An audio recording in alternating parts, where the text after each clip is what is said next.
As your city's NAACP branch president and board member of North Carolinians Against Gun Violence, there is nothing more important to me than public safety with an emphasis on gun violence. My family and our community are the reasons why I'm here with you today. Over 100,000 people are injured or killed by gun violence every year. 75% of all homicide victims in 2016 were Black or Latino. Gun violence is spiking in Black and brown communities during the COVID-19 pandemic. Police violence against Black and Latinx people continue to destroy our communities. Violence against women, LGBTQ people, particularly transgender women, continue to surge. Having safety in our communities requires a solution centered around our common human dignity. 40,000 lives lost nationally. 1,600 lives lost in North Carolina in 2020 was the most violent year in the 21st century and nationally and here in North Carolina.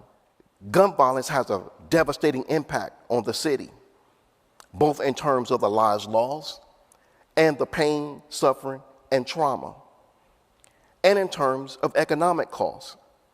In 2020, there were 22 gun homicides and 96 gun injuries.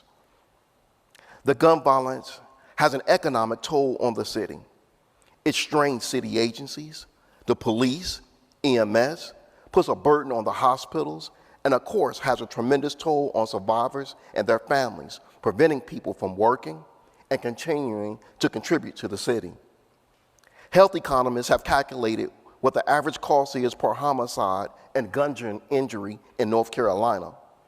We have used those estimates to illustrate what gun violence costs the city of Raleigh. Research from a wide range of cities have found that relatively small investments in CVI can have large impacts on reducing violence.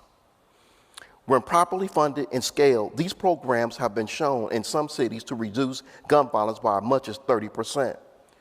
The $2 million was calculated based on what it would cost to intervene multiple incidents and serve hundreds of folks. Using $45,000 as the basis, we have calculated what the bare minimum investment is needed in Raleigh. A total of $2 million each year is needed to comprehensively address gun violence through CVI. $1.3 million should be allocated to CVI programs doing the work on the ground.